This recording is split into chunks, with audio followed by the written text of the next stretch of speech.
Hello humans, it is Mr. Bell with drawing activity number 12. Today is October 8th, and we are drawing today full figure humans. That's F-U-L-L, full figure, F-I-G-U-R-E, figure humans, H-U-M-A-N-S, humans. So please write this jazz in the upper right hand corner like we always do. Okay, the first thing I want you to do for this is I want you to draw 9 dots down the center of your page. And you want to make these 9 dots as close to perfect as you can, evenly spaced. So 1, 2, 3, 4, 5, 6, 7, 8, and 9. So I look at these and they look pretty evenly spaced. I can see like this one's maybe a little fat, so I am going to actually redo just this dot. Move it up just a fraction of a hair. So now I have 9 dots down the center of my page. So now I want you to pay attention to not the dots, but the spaces in between the dots. So those each one of those spaces in between the dots is going to represent kind of the area, like a specific quadrant of the human body. These proportions are the same in both men and women. So really, it doesn't matter who you are drawing. That human, if you're drawing an average proportioned human, they will have those same proportions. So for example, this first space right here, this is going to be the top of the head, and then this is going to be the chin. I'm going to represent that with just a simple oval. Kind of trying to mimic that shape of a human head when I do this, knowing that the forehead tends to be a little wider than the base of the chin, and the chin points down. Even on somebody that's like that doesn't really have much of a chin, they still have that point structurally, and then you would flesh that out in like their neck and stuff. So try to draw that human shape with a little bit of a point on their chin, and it'll end right there on that dot. Then this next portion is going to be devoted to basically the human neck. It is very tempting when you are drawing human necks to draw them substantially shorter than they actually are. But the human neck will come down to basically the middle point between these two spaces. And I'm going to represent that with just a simple line. So that would be the neck comes from the base of the chin to about halfway down to the next proportion. Then the next proportion really is going to be where the shoulders begin, and they begin at the bottom of the neck. So this is where the shoulders are going to be, and I'm going to represent those shoulders with just some simple curved lines that kind of go downwards like so. And then now I think I'm going to draw the chest cavity next. The chest cavity is where your ribs are, where your lungs are and stuff. And the chest cavity kind of ends. If you feel on your body, you can feel where your ribs end in your torso. That's about where this part is going to end. And it ends in the middle point between these next 2 dots. And I'm going to represent that just by drawing a simple kind of like a rib cage shape. So I'm going to draw it down to around there. Goes a little bit below, and then this part right here, this middle dot, isn't necessarily the bottom of your ribs.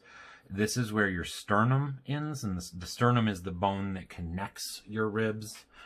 So this is like the side of your ribs, and the side of ribs, sternum is that plate in the middle that holds it together. I'm gonna change that shape a little bit. That's bugging me. So then the next part is kind of the part where your belly is. And it's also really tempting to draw that really much longer usually than it really is, because that belly is actually included in a large way in your hips. So this belly part would go down to the next proportion line. And remembering, these are all evenly spaced. And they really will match up with the rest of the body as we go. Represent those hips with just a simple oval shape, kind of going back to our sausages. You thought you escaped sausage fingers, but you did not. And the hips come out to about where the ribs are. So I look at this and I realize I drew my guy's hips way too wide. So they'll come down to about where that rib cage is. And this varies human to human, but depending on the human, very often your rib cage is actually almost exactly even with the very far part of your hip. So I'm going to be mindful of that when I draw my sausage hips here. There we go. Okay, so now I think I'm going to finish the legs first, and then I'm going to work on drawing my arms. So legs are something that a lot of people, when they're drawing proportions of humans, to fall into the trap of making the legs way too short.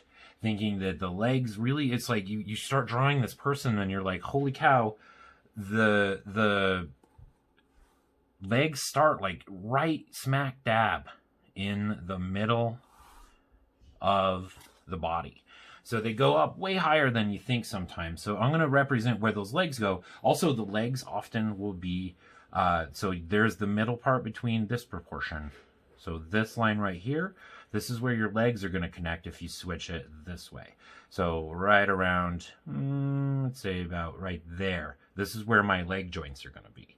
So I'm representing those just with a simple circle. I'm going to do the same thing on the other side. So now this is, I know, where kind of like your hip joint would be if you were drawing a skeleton. But then I know that the leg is, they're literally half of the human body almost. In each leg, your lower leg and your upper leg, they're almost exactly the same length. So I'm going to draw my leg with a simple representation of a line. And then this is where the knee would be. Right there in that middle part of where your legs begin and where they end, right smack dab in the middle, that's where your knee is. Now I'm going to draw the lower leg, another simple line. It would come down to there, and then this is where your foot would be. Your foot, proportionally, again, you guessed it, is half of that proportion.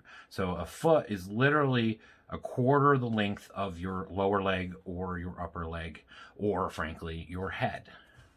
So I know the foot's going to be about that long, and I'm gonna just draw it off to the side there, right there. Then I'm going to do the same thing with his other leg or her leg. I'm going to draw it down to where that proportion dot is.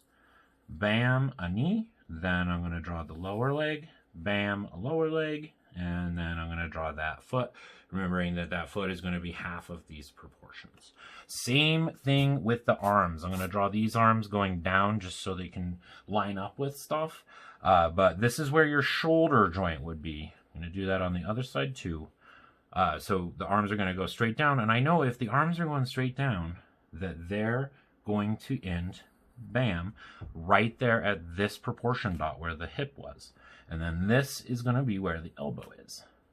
And then the lower arm goes down to right there, this midpoint between those 2 points, being the exact same size. And the lower arm seems a little shorter than the upper arm, and that is because oftentimes a mistake people make is they make the hands way too small. The hand going, if you're pointing your finger straight down, it'll come right down to here, this proportion mark where the legs are. Bam, a hand, and I'm going to represent that with a simple oval. Then I'm going to do the same thing over here. I know that the elbow would be right around there. So I'm going to draw a line to it. There's the elbow. Then going down to this midpoint between these two proportions. I got where the hand would start, or this is the wrist. And then the hand would go down to this proportion mark right schmear. And bam, I have a hand. Actually, that's going to kill me because I got distracted. I was drawing that. This elbow would be a little higher where that mark is right there. Finish that. Then that's where the hand would be. Still I messed it up. This is a good example of, you know, you don't quit until you think you got it exactly the way you want it. Who knows? Maybe I could even pretend that I did that on purpose to make that a learning moment. Okay, so this is really what I want you to have today. I want this guy to be fully fleshed out in the sense that these proportions are right. I don't want you to have to add anything to it, and I don't want you to make it any more complicated than this. We're going to use this guy going forward as kind of a tool to think about drawing people's proportions with kind of skipping this step, but then imagining what a person would be like wearing clothes next to this person. If you are a person that rocked this out super quick and you are looking for an extension or something else to do, the challenge is going to be to draw this same guy using the same shapes to represent the parts that I drew, only this time, instead of having him look directly at us, I want him to be looking towards the side. I will give you one hint for this. The human head is pretty round. We think of it as maybe like longer than it is wide, but actually it is about almost exactly as wide as it is long. So like the tip of your nose to the back of your head is the almost exact same length as your head itself from temple to temple.